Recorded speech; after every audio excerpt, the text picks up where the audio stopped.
Hello, we are doing questions from heat today. Heat calorimetry questions. Yes, I know calorimetry questions are a bit difficult for sure. Right, just the first skill actually you need to improve is that heat gain and heat supply. Clearly identify who's gaining heat and who's supplying heat. So when you are doing this question, the first thing that should come into your mind is that, right, which part is giving the heat and which part is receiving the heat. Clearly I try to identify the two categories. You'll be fine with the question. Right, I'll be giving you 3 questions. Just follow through the questions. Just do one question and then follow through the guide, stop there, do the question, and again follow through the guide. Likewise, finish the 3 questions. Right, let's do the questions now. Let's read the question now. The volume expansion of the liquid at temperature theta naught is gamma, right? Volume expansion is gamma, and the density is rho, right? An object of mass capital M, right? And the density sigma at the temperature of theta naught plus theta is inserted into this liquid, right? Okay. If the expansion of the object is negligible, find the apparent weight, right? Students, when doing this question, actually we have to make couple of assumptions, right? Let's see what are those assumptions. Basically, apparent weight means weight mg minus upthrust. So mg minus v rho g. First assumption, actually we have to make the volume. So is this completely immersed or not? We don't know. So just look at the answers given. So in the answers we don't see any fractional value v by 2, 3v or anything like that. So that means yes, we have to assume it's completely immersed, right? I could change the question actually saying that it's completely immersed, but I didn't change it, right? So mg minus v, so v has to be m divided by sigma, right? So I'm going to write that value here. So m divided by sigma into density of the liquid, right? The second assumption actually we are going to make here is this, the final temperature of the liquid, right? So here they are telling we have to assume it as T naught plus theta, the final temperature, but it cannot be because here the mass will lose some and this will gain some. So, but again there's no change in theta by 2 or anything like that in the answer. So again we have to assume the final temperature of the liquid has to be theta naught plus theta, right? Yes, you have to know the equation for change in density of the liquid. So it's rho divided by 1 plus gamma theta. I hope you know this equation. It's easy now, into G. So m minus m sigma rho 1 plus gamma theta, yes, G. So this is the answer.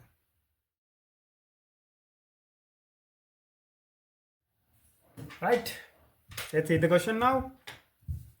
Equal volume of water and liquid. Equal volume of water and liquid, right? Okay, were poured into two identical containers of heat capacity C each. Then they were heated up to the same temperature, let's say theta.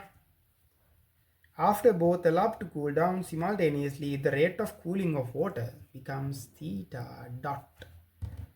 What would be the cooling rate of the other?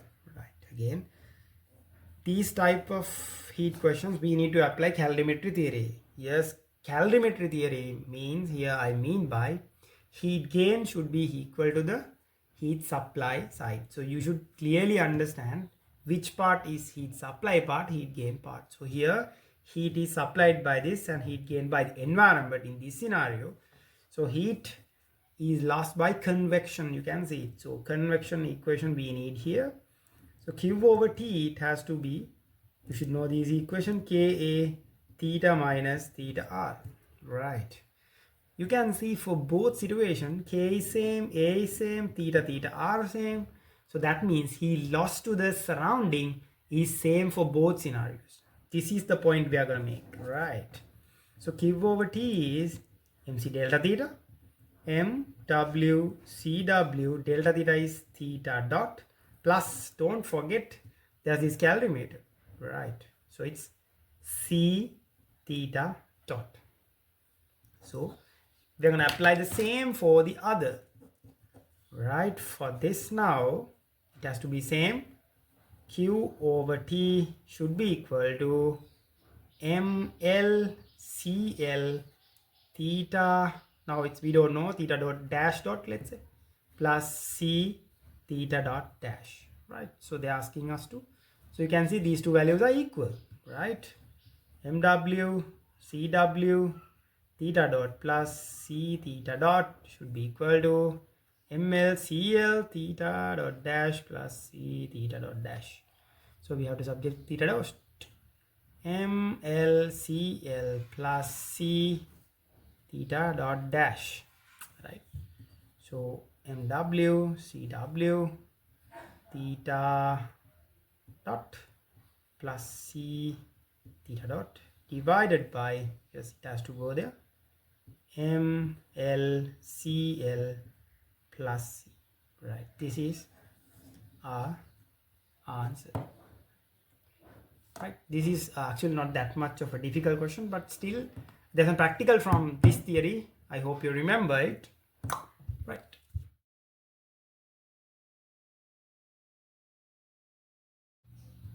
Right, moving into our third calorimetry question.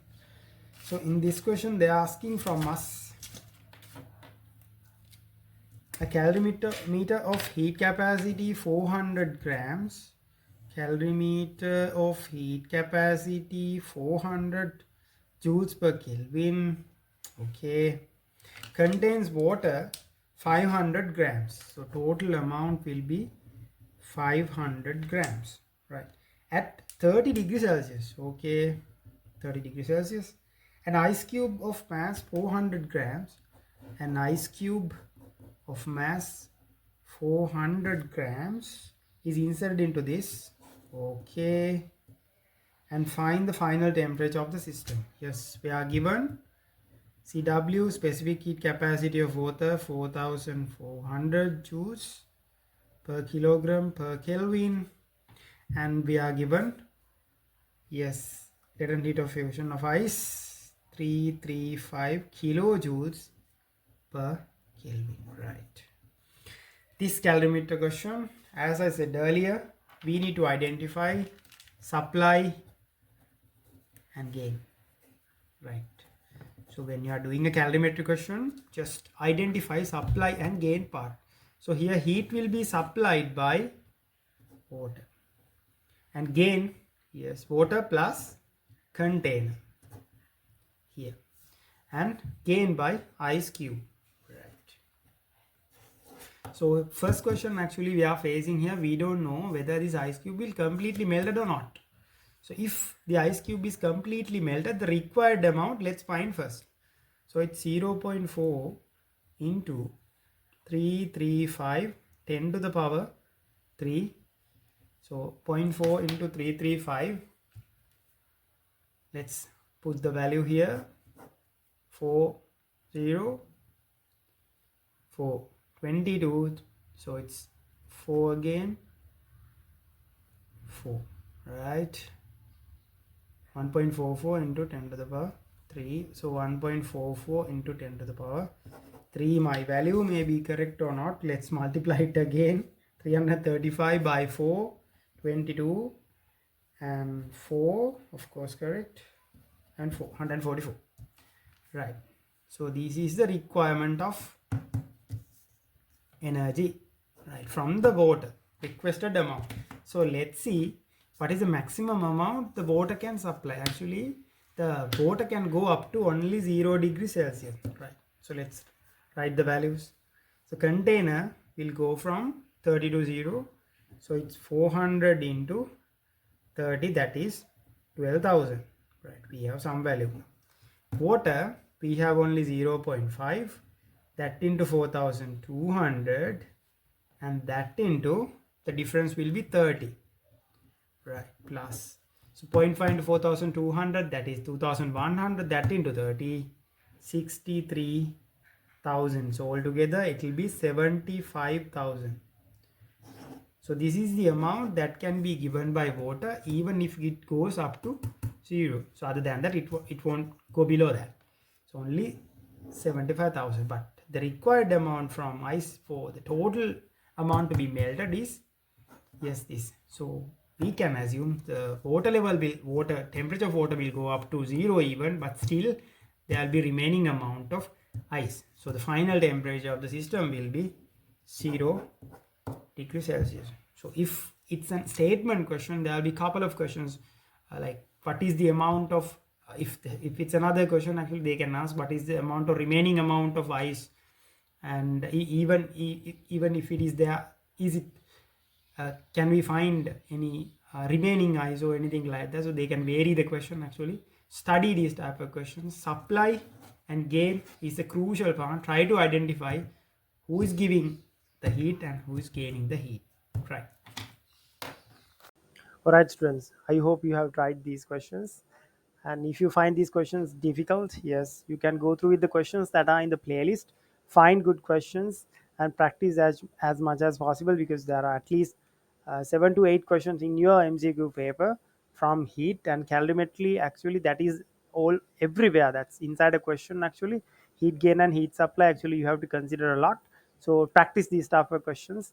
That is my advice for you.